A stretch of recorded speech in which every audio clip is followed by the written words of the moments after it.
This is Covering the Spread, part of the FanDuel Podcast Network.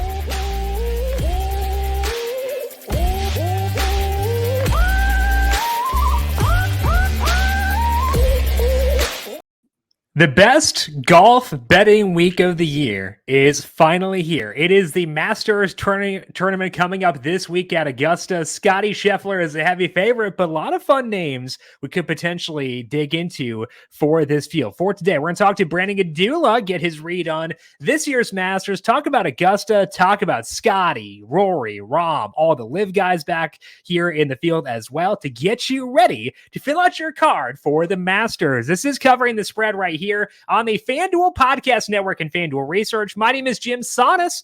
I am a managing editor of digital media for FanDuel Research, joined here as mentioned by Brandon Gdula. Check him out on Twitter at Gdula13. Find his work at FanDuel Research, where he is a senior managing editor, of course, my co-host on the Heat Check every single Tuesday, breaking down that week's golf betting and DFS outlines. Brandon, happy Masters week to you. How you doing today?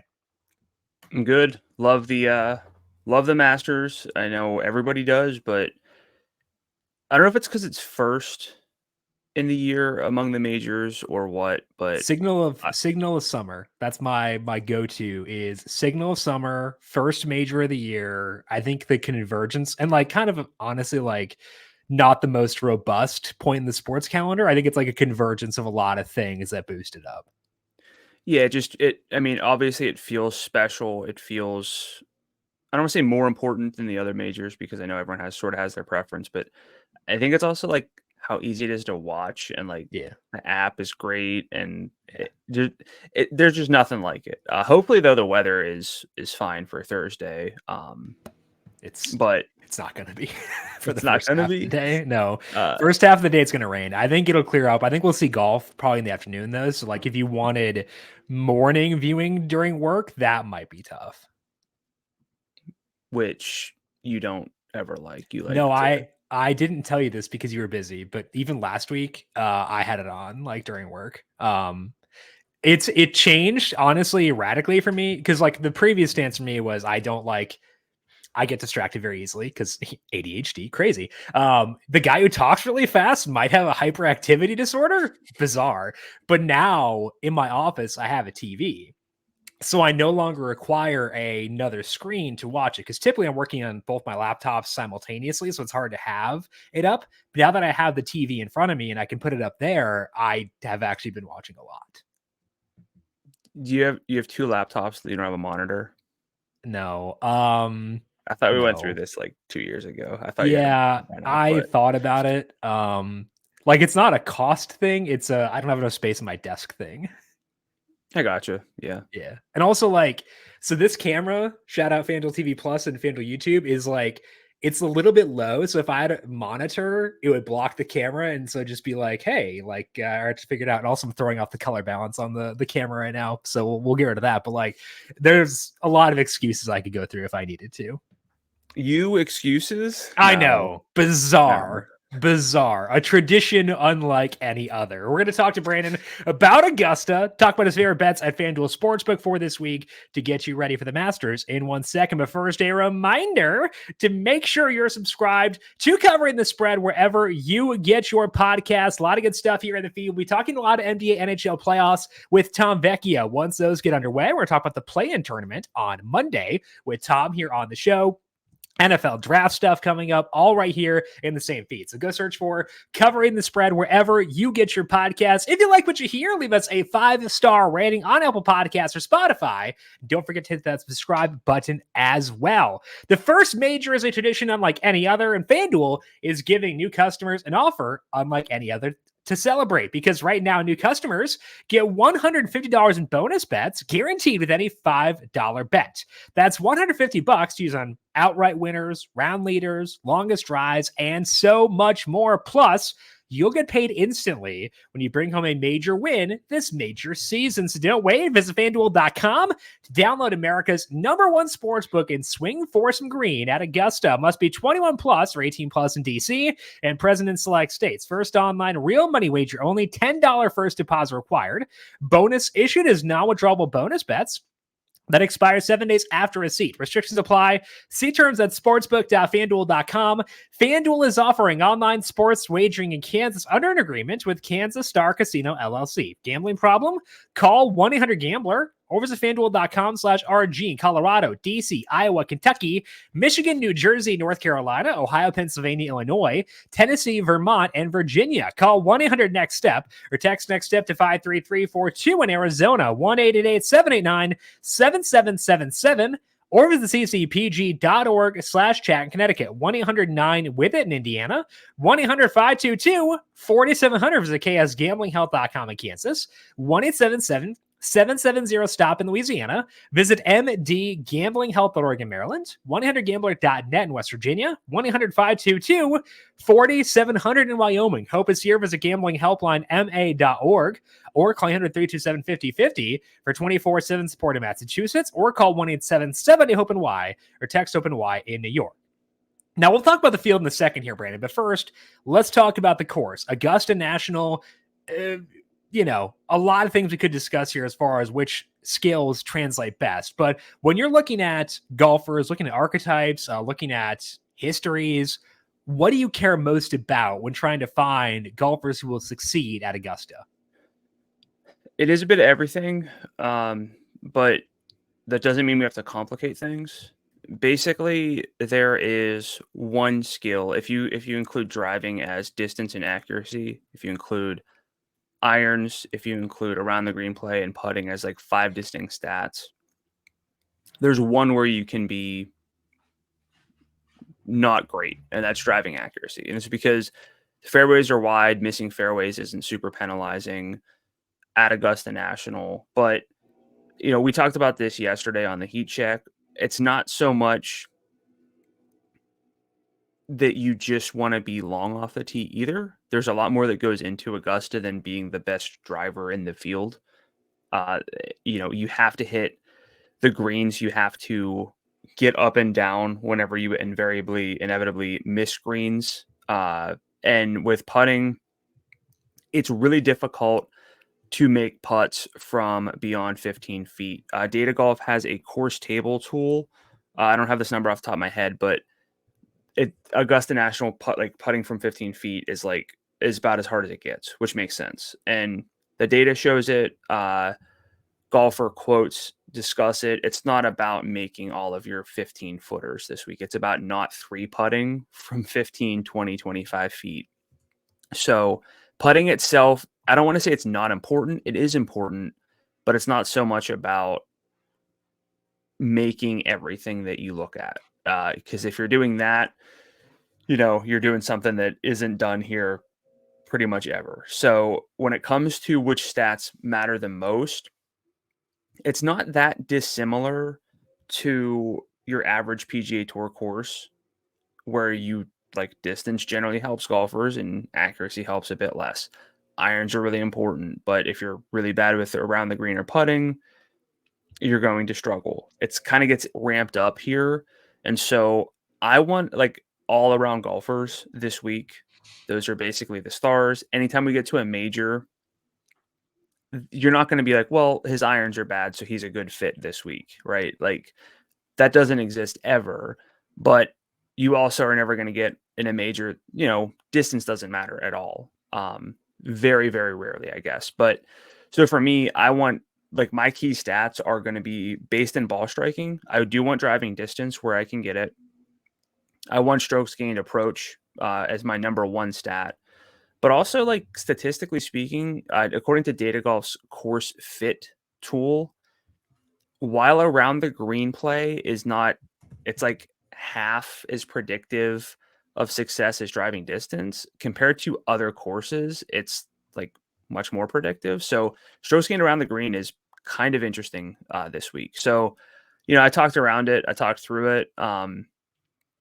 The only thing that I can kind of live with among the stars who I'm looking at betting outright at shorter numbers, the only thing I can live with is a lack of driving accuracy. So I kind of need it all, especially at a course where course success in the past, course history in the past is about as predictive as we get. So that's kind of how I'm viewing it this week.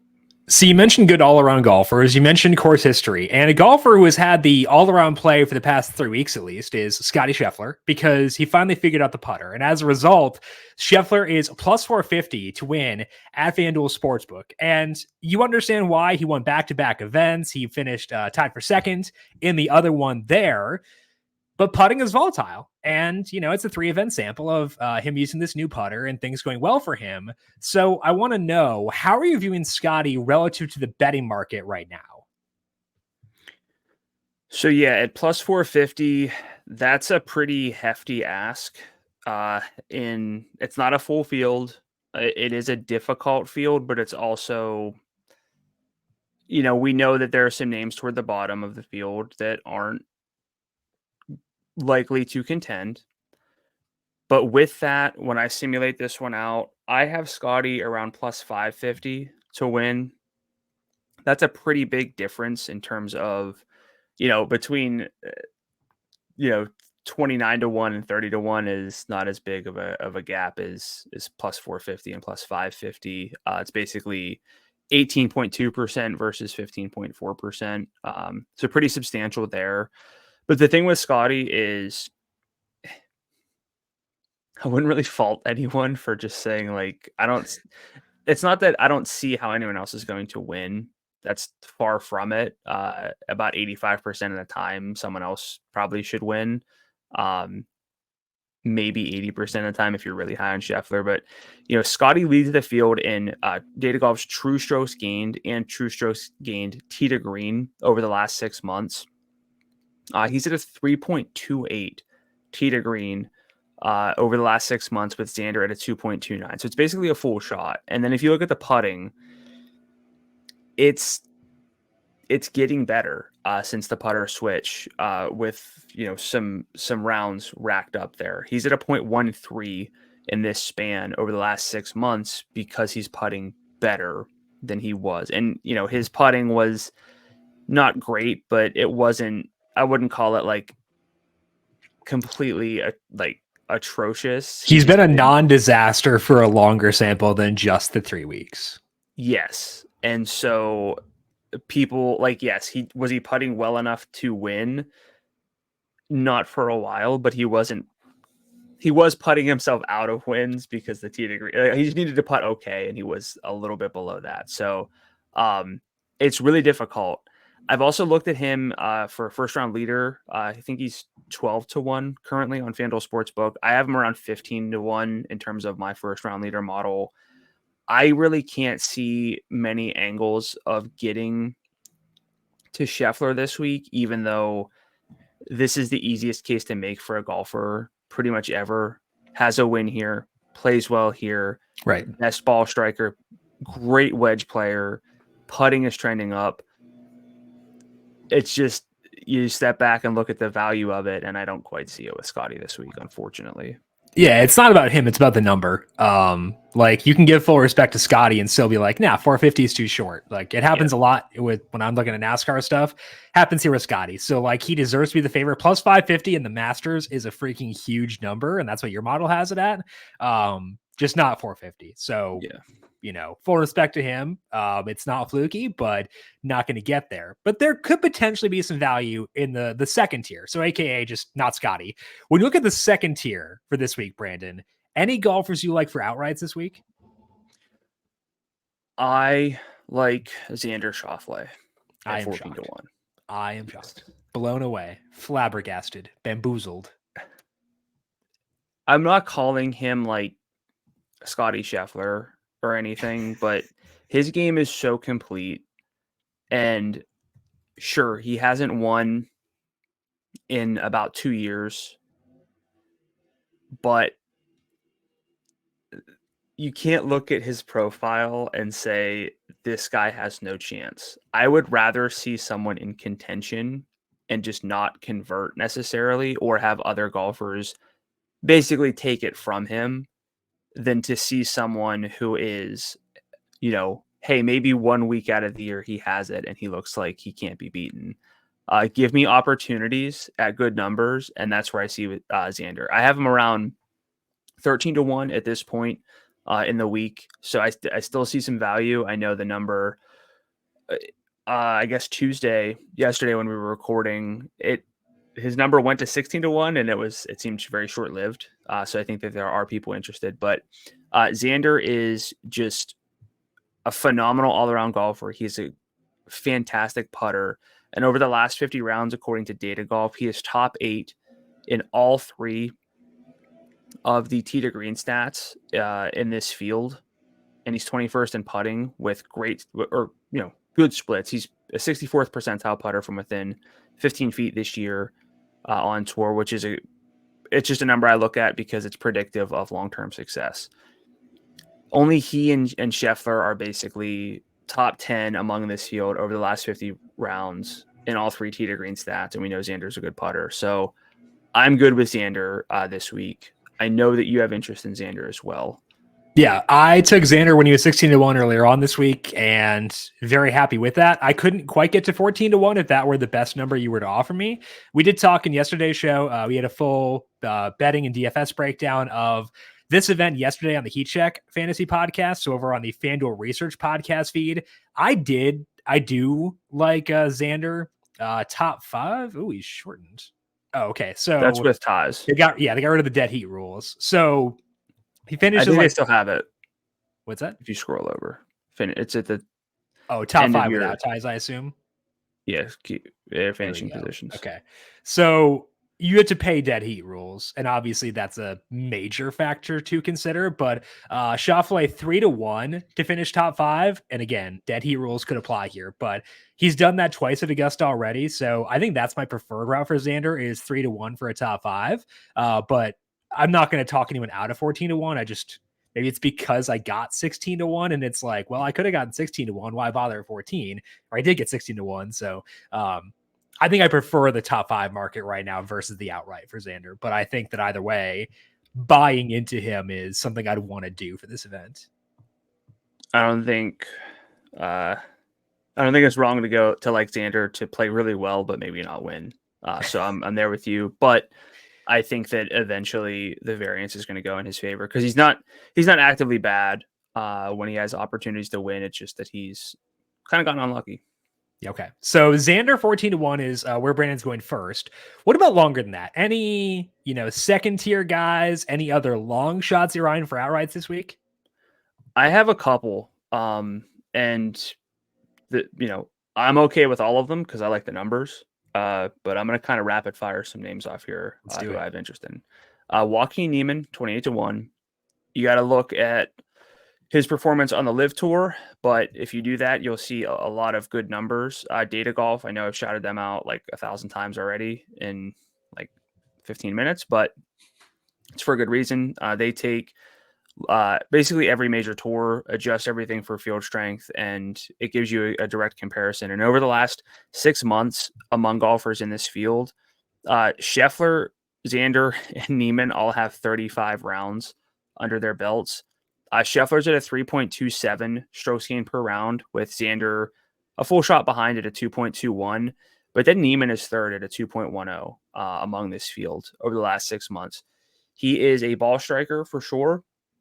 The only thing for me with Niemann is that I thought I always feel like he plays really well at Augusta. He did finish T16 last year, was his first kind of breakout, but I'll take that for someone as young as he is and as good as he is. So, and then according to Rick Gaiman at Rick Rungood on Twitter, Niemann's doing a lot of this with his irons on the Live Tour in terms of strokes gained. So love to see that.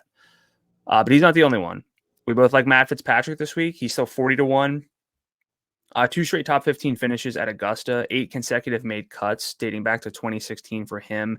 He can gain distance. The irons are never as good as I want them to be for a player, especially someone who like logs every shot. You would just think I don't know. I don't want to say spend more time on irons, but he's got a really good short game. He can get up and down, and this is not the type of event where you need to go 20 under to win because it's going to be in April.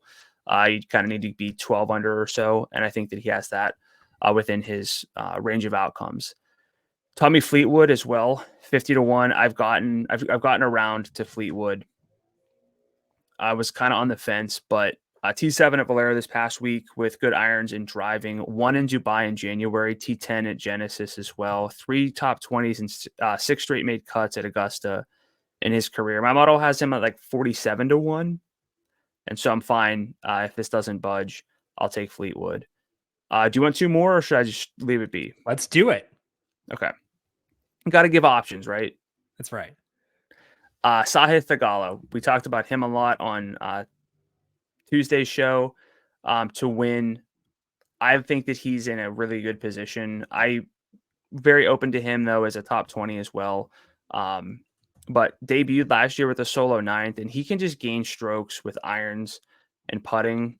That's the kind of profile that I'm into. And then the final name that I just want to mention is right below that, Russell Henley at 60-1. He is not long off the tee, but he has been able to gain distance in his career at Augusta National, which just goes to show that maybe he doesn't gain distance off the tee at most courses because he doesn't think the trouble is worth it or whatever, but he has been able to gain a couple yards per drive at Augusta in his career, according to Data Golf. He's a fantastic putter from within 15 feet, 85th percentile this year. Great iron player when things are locked in. So Henley, Theegala, I do think that there's value for them as outrights, but I mentioned them as well yesterday for top 20 markets. So those are the kind of I guess it's a 6-pack for me of golfers that I like and I see some value on for outrights. Yeah, so to recap those, it was Joaquin Niemann 28-1, Matt Fitzpatrick 40-1, Tommy Fleetwood 50, Sahith Theegala 50, Russell Henley 60. I've not gotten a bet on Henley yet, but I'd like to. I'm looking top 10 potentially. That's 4-1. I don't mind that, but I do want to find some route to access to Henley because I have not gotten there yet, and broadly really like him. So I think that's the one I'm going to be looking to add. If you're picking one of those long shots, like let me say, okay, Brandon, you have to pick one. Who would you go to first? I mean, are we considering like Niemann a long shot in this? Yeah, because he was basically not Xander. Oh, yeah. I mean, long shots are so hard to talk about because I don't know what long shot means, but I guess I'd go Tommy, I think. Okay. So Fleetwood 50-1 is your favorite of the non-Xander outrights for this week. Yeah. Okay. So that's where Brandon's going. I'd pick Niemann of that group personally, 28-1. Like he's not a value based on Data Golf's numbers. The one caveat I would give there is I use Data Golf religiously and I love them and I adore them. I had some issues last year betting 3 balls against live golfers, and I think they do get dinged in that model because there's a smaller sample on them. So like mathematically, what Data Golf does is smart, but it can lead to some live golfers being undervalued in their model, at least based on my experience of losing money on 3 balls last year, betting against like Brooks and stuff like that. So I don't think it's like flawed. It's probably good math. It's sound math, but I've found that sometimes they can be a little bit undervalued. So with Niemann 28-1, that's where I'd be going personally. We have a lot of non-outrights this week, Brandon. We've got I had to scroll like 15 feet to find the end of this menu for this week. So looking at the non-outrights, where are you seeing value there? Well, you know where I'm heading. Do you know where I'm heading? I don't. Top end region. Oh, of course. I should have known that. Like that. Those are my favorites. Yeah, that is on me. I like Byung-Hoon Ahn, top Asian golfer for this week. He's plus 280 against this is specifically top Korean. Siwoo Kim, Tom Kim, and Sung Jae Im. So over the last 6 months, Ahn is plus 1.21 strokes gained per round, with Siwoo Kim at a 1.05 and both Tom Kim to clarify, and Sung Jae Im in like the 0.6 range. So that's a pretty big gap. Now over the last year, it's pretty even.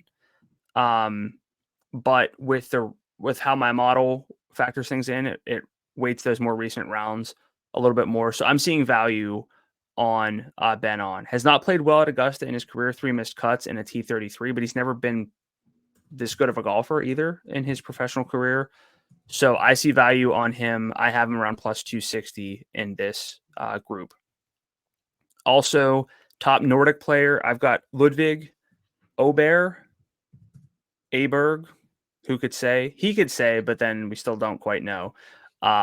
This is including Victor Hovland, which is a little bit scary, but Hovland's form right now is not particularly great, as well as Torbjorn Olesen and Nikolai Højgaard. But over the last 6 months, Ludwig's at a 1.95 true strokes gained per round, with Hovland at a 1.12. So it's like a 0.8 strokes per round gap here. Højgaard and Olesen right around 0.7. So it's a pretty massive gap. I'm not saying it's just a head-to-head within this, but he's golfing really well, and he's a great player, and he probably is going to be a great fit at Augusta in his career. So when I sim this one, I have him around plus 135. That he shortened to plus 135 just now. He is plus 135. Okay. Well, all right. I still like it. This is the danger of doing these. Someone must have been seeing my notes because I have. But he's a great putter too. 65th percentile from within 15 feet. So maybe keep an eye on that one. But Ludwig, I want to get he's a kind of a golfer I want to get exposure to, and I think this is actually a pretty reasonable approach for him. Okay, so those were Ben on top Korean 3-1. Maybe Ludwig re-lengthens before Thursday. Plus 135 right now to be the top Nordic player, but keep tabs on that one to see if potentially you can get some value later on there. Any other non-outrights, or should we talk round one specifically? Let's go round one. Okay, so we can talk first round leader. We can talk first round 3 balls. They're up. I didn't see a lot of value personally. I wanted to get the Tony Finau one. He was plus 115 at FanDuel, and he is now even money. Boo. Okay, so I didn't find any 3 balls I like personally, which is a tragedy for me, as you would know. But for round one specifically, any bets you want to target there? Well, now I'm nervous that these odds are moving. And actually one that I'm going to mention, you have pulled up here, and it did move, but it moved in my favor, which I'm cool with. Denny McCarthy against Cam Davis and Camilo Villegas. Denny McCarthy plus 110. Talked about McCarthy as a value play from a daily fantasy perspective, but I have McCarthy minus 104 in this matchup. He's at a 1.39 true strokes gained. Over the last 6 months, with Davis at a 0.25 and Villegas a minus 0.4. So I see the value on that. Even though McCarthy kind of has an uphill battle to play Augusta well, we can see golfers with his skill set, though, play well if he plays within himself. And another 3 ball, Steven Jaeger plus 140, maybe still, over Danny Willett and Austin Eckroat. Willett's coming back from a shoulder injury, hasn't played since the fall. Jaeger and Eckroat are kind of close in terms of long-term skill, so it's a little bit nervy, but Jaeger came out for me at plus 130 in this matchup. You're scrolling so much, it's making me nervous. I could just search, but then it leaves the scroller or the cursor over plus it. 130. It's what Man, I just checked this. Someone stole your sins. I literally did. Plus 130 for you exactly, right? Yeah, I did literally all of this like 10 minutes before the show too, because I was behind. So these just recently moved. Sorry about that, everybody. So no Jaeger for you at plus 130 then? Just because that's exactly where it should be? Probably not. Let's check out these other 2 head-to-head, see if these move too. Okay. I have 2 more. Okay. Adam Schenk over Cam Davis. Tell me his odds, and I'll Is this round 1? This is round 1. Okay. Yeah. That's 72 holes. I'm gonna have to. Okay. What's the name? I'm just gonna search. Adam Schenk. There we go. Against Cam Davis. Oh baby. Yes. Now we're cooking. Minus 110. So all right. He was minus 115. So let's go. Oh, okay. Okay. So over the last 6 months, Shank's at a 0.68 strokes gained per round. Davis 0.25. Neither have great irons right now, but there's a big overall skill gap. And Schenk for me came out at minus 123 or something. So I'll take that. And then what about Taylor Moore and Ryan Fox? That's 72. There we go. Taylor Moore is minus 140 against Ryan Fox. Okay, never mind. He was minus 125. So, jeez. Okay. I have more at minus 138. So it's not that far off. But okay, we couldn't record early enough. So almost on the number for more for Ludwig and for Jaeger, which is just great. But the ones that did stand, the one that Brandon does still like, Denny McCarthy round 1 3-ball against Davis and Villegas. That is plus 110. Adam Schenk round 1 over Cam Davis minus 110. These numbers move fast. It's tough, but hey, that's still 2 round 1 specific bets to get into. The Ben on 1 for top Korean, still 3-1, and all the outrights. So still a good selection regardless, right? I think so, yeah. And, you know, I know not everyone wants to have a totally full card or anything, but there are good. I think there's some value in terms of what you would consider a long shot at 28-1. I can see it that way. But with Neiman, Fleetwood, Sahith, Henley, Fitz, I think there are some options. So maybe look into them a little bit more and see where you want to go. But for me, hoping it's Xander week.